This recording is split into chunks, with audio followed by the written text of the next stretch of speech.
What if I told you that right now, somewhere in the vast forests of North America, there's a creature that was once human, but became something so horrifying that indigenous tribes refuse to even speak its name aloud?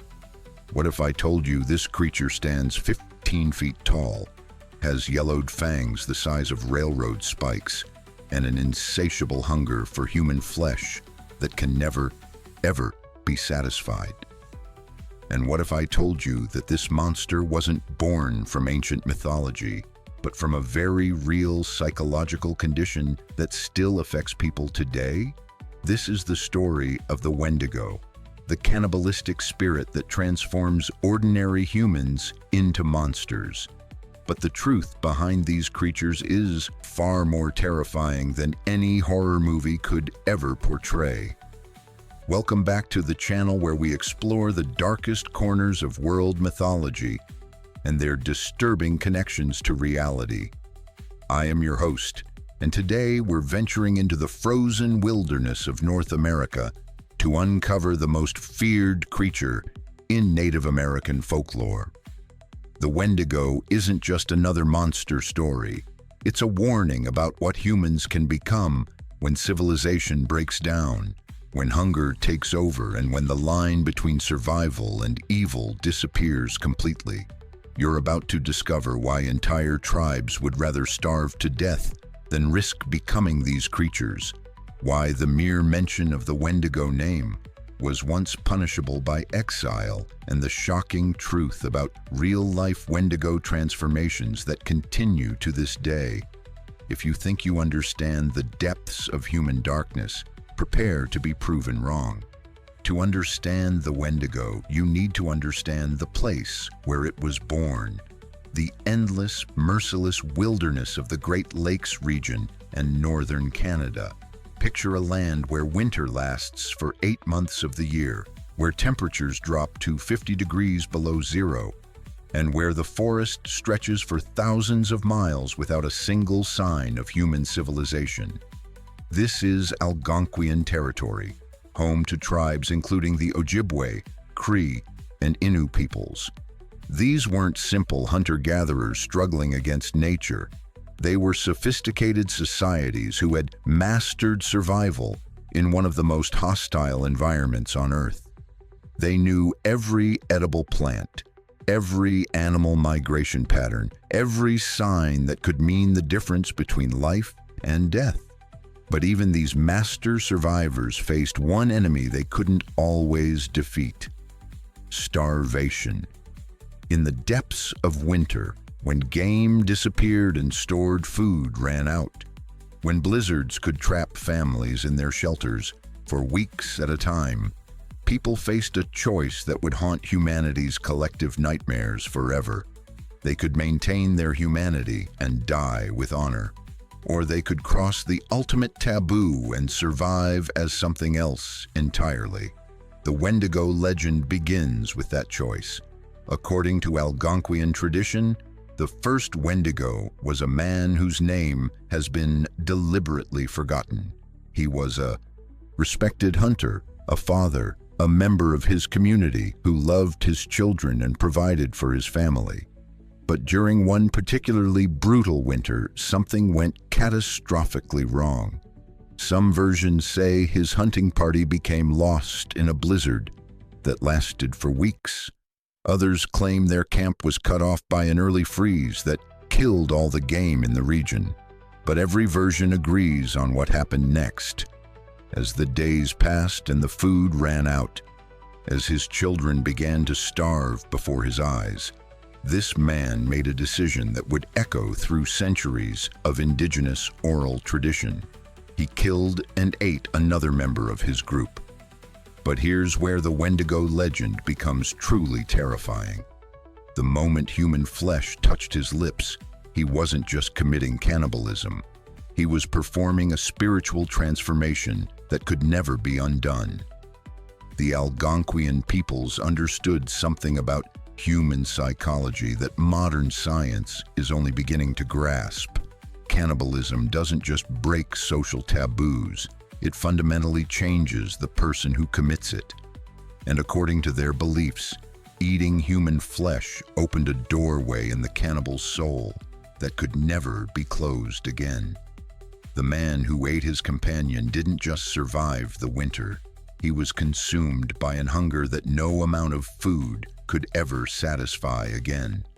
Normal meals became tasteless. Animal meat turned to ash in his mouth.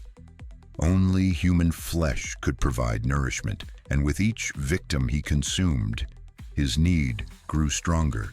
But the physical transformation was even worse than the spiritual one. According to eyewitness accounts passed down through oral tradition, the cannibal's body began to change. His skin turned gray and translucent, stretched tight over his bones until you could see the dark network of veins beneath. His hair fell out in clumps. His lips turned black and pulled back from his teeth, revealing yellowed fangs that grew longer and sharper with each feeding.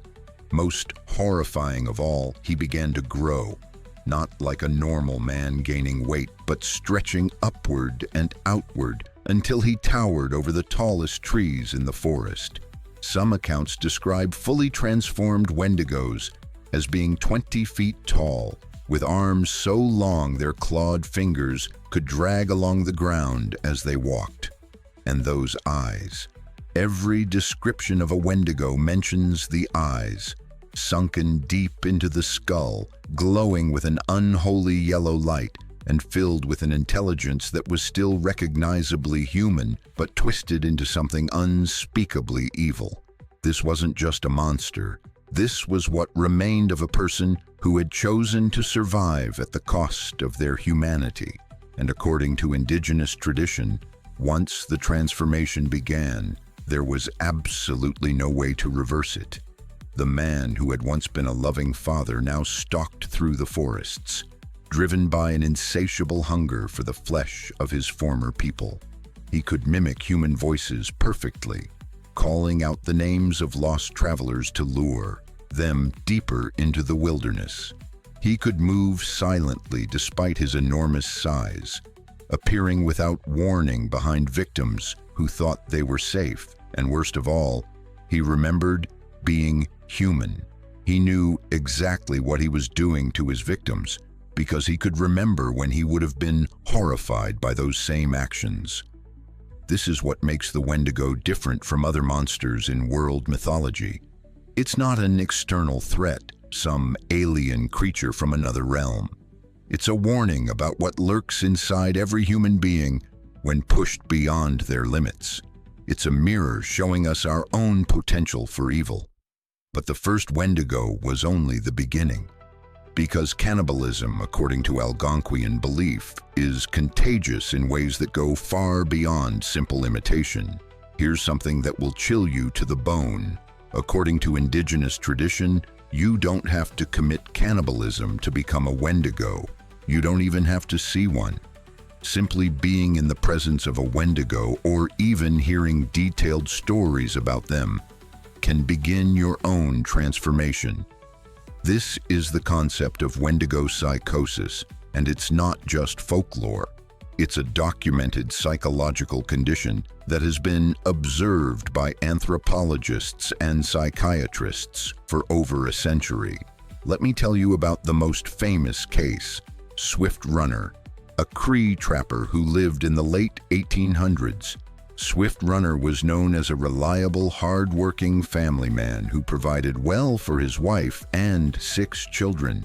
He was deeply religious, attended Christian services regularly, and was respected by both indigenous and white communities in the Alberta region.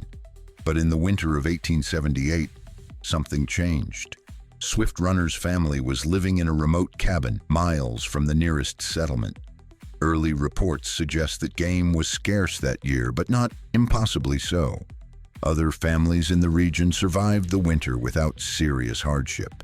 But Swift Runner began to experience what witnesses later described as strange dreams and visions. He claimed he could hear voices calling to him from the forest. He insisted that something was watching his family from the tree line. His wife reported that he would wake up in the middle of the night, staring at her and their children with an expression she didn't recognize. Then, in the depths of winter, Swift Runner announced to his family that he was going hunting and would return in a few days. That was the last time his wife and children were seen alive. When spring came and Swift Runner emerged from the wilderness alone, he told authorities that his family had died of starvation. He claimed he had been forced to eat their bodies to survive. The local police, familiar with the harsh realities of frontier life, initially accepted this explanation. But there was a problem with Swift Runner's story. When investigators examined his body, they found that he was well-nourished, even robust. This wasn't a man who had been starving all winter. This was someone who had been eating regularly and well. Moreover, when they discovered the remains of his family, the evidence told a horrifying story. The bones showed clear signs of deliberate butchering. The bodies had been systematically dismembered with tools, not desperately consumed by a starving man. Most damning of all, there were clear tooth marks on the bones that matched Swift Runner's dental impressions. Swift Runner hadn't killed his family out of desperation. He had killed them because he wanted to eat them. During his trial, Swift Runner's testimony became increasingly disturbing. He claimed that voices in the forest had told him his family's flesh would give him special powers. He insisted that eating them had made him stronger, faster, more capable of surviving in the wilderness. He showed no remorse whatsoever and in fact seemed proud of what he had done. The indigenous members of the community recognized these symptoms immediately. Swift Runner hadn't just committed cannibalism, he had become Wendigo. But here's where the story becomes even more terrifying. Swift Runner's case wasn't unique. Throughout the 19th and early 20th centuries, there were dozens of documented cases of Wendigo psychosis across the northern regions of North America. The pattern was always the same. A seemingly normal person, usually someone who lived in isolation during the harsh winter months, would begin experiencing strange dreams and compulsions. They would become obsessed with the idea of eating human flesh. They would claim to hear voices encouraging them to commit cannibalism, and eventually they would act on these impulses. Dr. Nathan Carlisle, a psychiatrist who studied these cases in the early 1900s, documented what he called the Wendigo transformation syndrome. According to his research, the condition progressed through distinct stages. Stage 1. The subject begins experiencing intrusive thoughts about cannibalism, usually triggered by extreme isolation or stress. These thoughts are initially accompanied by disgust and horror. Stage 2. The intrusive thoughts become more frequent and begin to feel less disturbing. The subject starts to rationalize scenarios where cannibalism might be justified or necessary. Stage 3. The subject begins to crave human flesh actively. Normal food loses its appeal. They may begin to see other humans as potential prey rather than as people. Stage 4. The subject commits their first act of cannibalism. This is the point of no return. According to both indigenous tradition and Carlisle's observations, no one who reached stage 4 ever recovered. Stage 5. Complete transformation. The subject becomes convinced they are no longer human. They may claim to possess supernatural abilities. They show no empathy for their victims and often express pride in their cannibalistic acts. What makes this even more disturbing is that Wendigo psychosis seems to be culturally specific. It only occurs in regions where the Wendigo legend is known. People who have never heard of the Wendigo don't develop these symptoms, even under identical conditions of isolation and stress. This suggests something truly terrifying, that the mere knowledge of the Wendigo legend creates a psychological pathway for the transformation to occur. The stories themselves become a form of spiritual contagion, But the indigenous communities who created these legends weren't sharing them to spread the condition.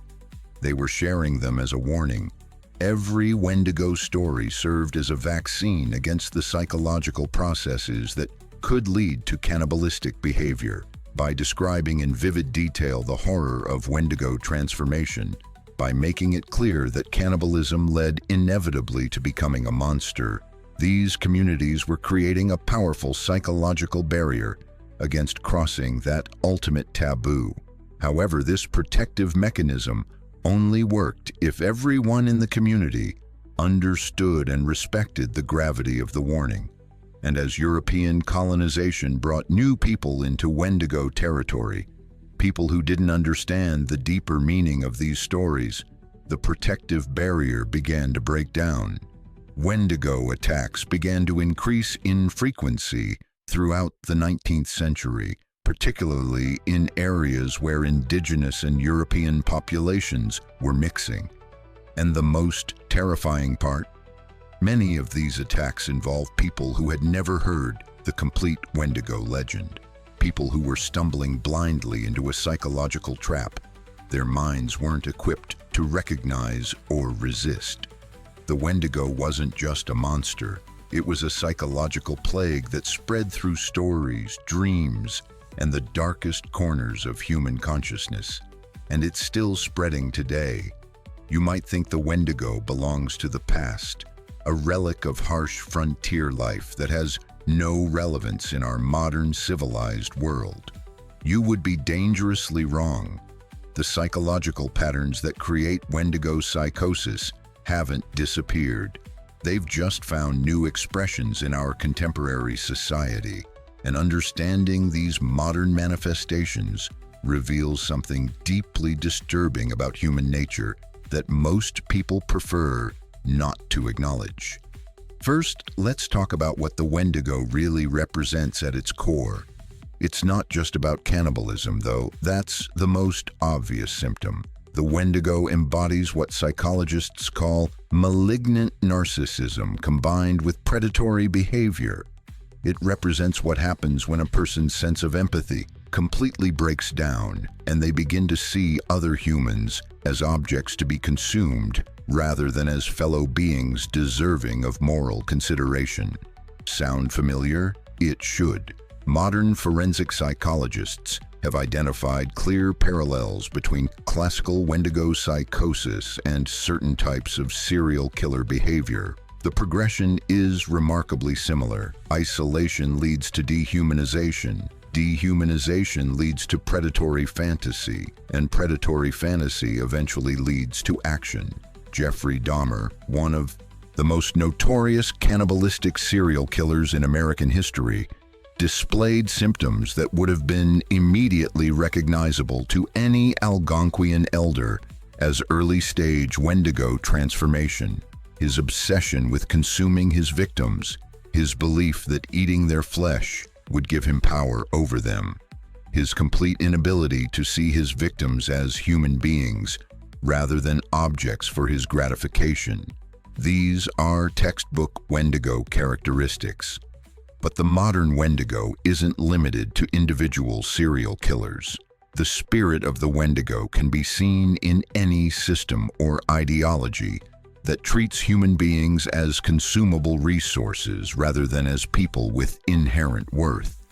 Consider modern consumer culture, which quite literally feeds on human desires and transforms people into both consumers and products to be consumed.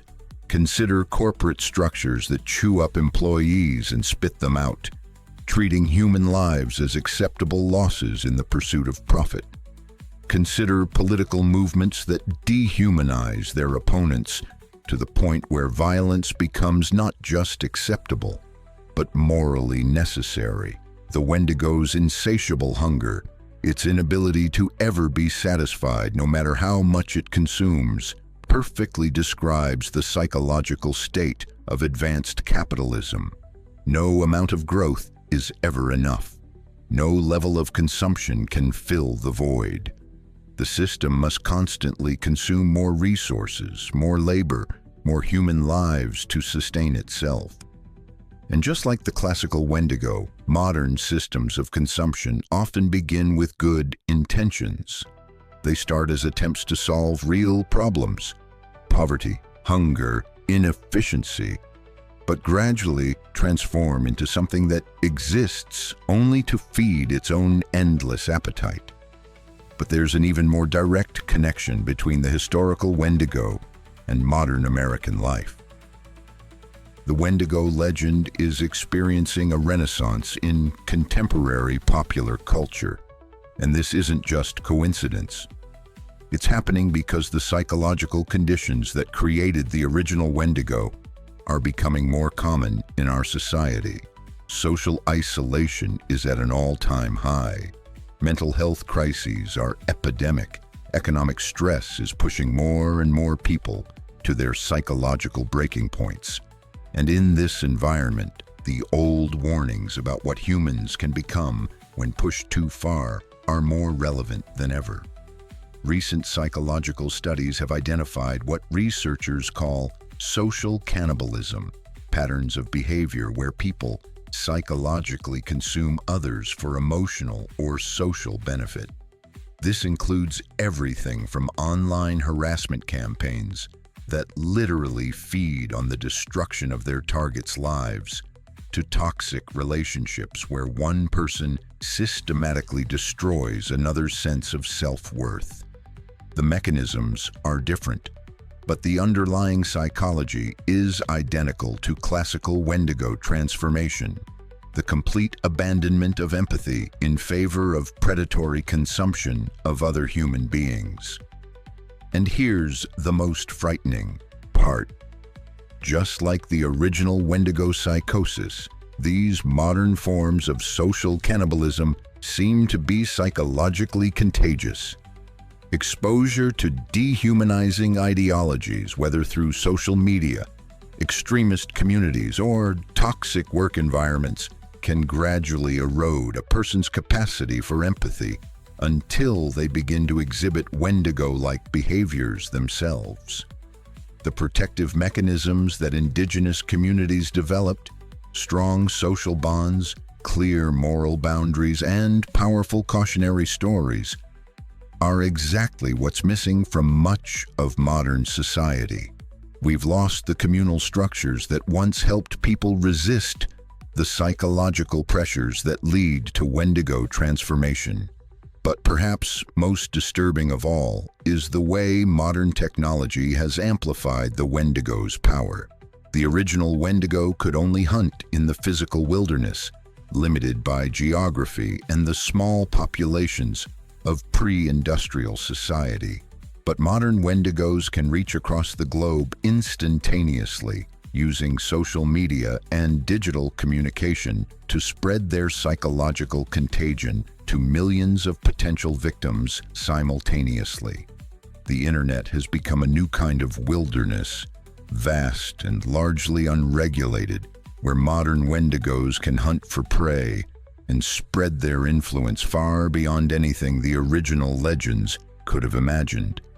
And unlike the physical Wendigo, which could at least be tracked and potentially destroyed, these digital Wendigos are nearly impossible to eliminate. They exist as distributed patterns of behavior across networks of people, constantly shifting and adapting to avoid detection. This is why indigenous communities are now sharing their Wendigo stories more openly than they have in generations. They recognize that the ancient warnings are more necessary now than ever before. Here's something that might surprise you. Throughout history, there have been people specifically trained to hunt and destroy Wendigos, and some of their methods are still being used today. In traditional Algonquian society, dealing with a Wendigo wasn't left to chance or individual heroics. It was considered so dangerous that specialized hunters, often shamans or medicine people with specific training, were responsible for tracking and eliminating these creatures. But here's the part that modern audiences often miss. Destroying a Wendigo wasn't primarily about physical combat. It was about spiritual warfare. The most famous Wendigo hunter in recorded history was Jack Fiddler, an OJ Cree shaman who lived in northern Ontario in the late 1800s and early 1900s. Fiddler claimed to have killed 14 Wendigos during his lifetime, and his methods reveal the sophisticated understanding that indigenous communities had developed about the true nature of these creatures. Fiddler understood that a Wendigo wasn't just a physical monster that could be killed with conventional weapons. It was a spiritual infection that had to be cleansed from both the individual and the community. His approach involved multiple stages. First, identification. Fiddler could allegedly recognize the early stages of Wendigo transformation before the physical changes became obvious. He looked for specific behavioral patterns: obsession with cannibalistic thoughts, loss of empathy toward family members, and claims of hearing voices from the forest. Second, intervention. If caught early enough, Fiddler would perform purification rituals designed to cleanse the spiritual contamination before it became irreversible. These ceremonies often involved fasting, sweat lodges, and the use of specific herbs believed to have protective properties against Wendigo influence. Third, if the transformation was too advanced for spiritual intervention, elimination. But even this wasn't simple violence. Fiddler believed that a fully transformed Wendigo had to be killed in a specific way to prevent its spirit from continuing to cause harm. The body had to be completely destroyed, usually by burning, and certain protective rituals had to be performed to seal the spiritual wound that the Wendigo's existence had created in the community. What makes Fiddler's story even more remarkable is that his work was eventually recognized by Canadian government officials. In 1907, he was actually prosecuted for murder after killing what he claimed was a Wendigo. But the court proceedings revealed that many members of both indigenous and European communities believed his actions had been necessary to protect public safety. The trial transcripts, which still exist today, contain testimony from witnesses who described the victim's behavior before Fiddler killed him, claims that the man had been eating human flesh, reports that he had threatened to kill and consume members of his own family, and statements that he had exhibited the physical signs of Wendigo transformation. Modern researchers studying these historical cases have found that many of the behaviors attributed to Wendigo possession align closely with symptoms of what we now recognize as severe psychological disorders, particularly those involving cannibalistic ideation and extreme antisocial behavior. But here's what's truly fascinating. Some of the techniques that traditional Wendigo hunters used are being adapted by modern mental health professionals who work with individuals exhibiting what might be called Wendigo-like symptoms. Dr. Sarah Blackwood, a psychiatrist who works with Indigenous communities in northern Canada, has documented cases where traditional healing practices, combined with modern psychological intervention, have successfully helped people who were experiencing what their communities identified as early-stage Wendigo transformation. Her approach combines respect for Indigenous knowledge systems with evidence-based psychological treatment. She's found that many of the traditional protective practices, strong community support, spiritual cleansing rituals, and clear moral boundaries are remarkably effective at interrupting the psychological processes that lead to antisocial and cannibalistic behaviors. But perhaps most importantly, Dr. Blackwood has documented something that validates the original Wendigo legends in a profound way. She's found that communities with strong traditions of Wendigo stories and protective practices have significantly lower rates of violent crime, antisocial behavior, and psychological disorders involving cannibalistic ideation. The stories themselves, when understood and respected as serious warnings rather than mere entertainment, seem to provide genuine protection against the psychological conditions they describe. This suggests that the indigenous communities who created and preserved these legends weren't just sharing scary stories around the campfire. They were maintaining a sophisticated system of psychological and spiritual protection that modern society desperately needs to understand and respect. Because the Wendigo isn't gone. It's still out there, still transforming people, still hunting for new victims in the vast wilderness of human consciousness. And the only thing standing between us and becoming its next meal are the old stories, the old warnings, and the old wisdom that most of us have forgotten how to hear. The Wendigo legend survives because it speaks to a truth about human nature that we can never afford to forget. That under the right circumstances, any of us could become monsters. It's not about supernatural transformation or ancient curses. It's about the psychological processes that turn empathy into predation, that transform love into hunger, that make us see other human beings as things to be consumed rather than people to be cherished. The indigenous communities who created these stories understood something that our modern world is struggling to relearn, that the greatest threats to human civilization don't come from outside forces, but from the darkness that lives within us all. The Wendigo is still out there, still hunting, still transforming ordinary people into creatures of insatiable hunger.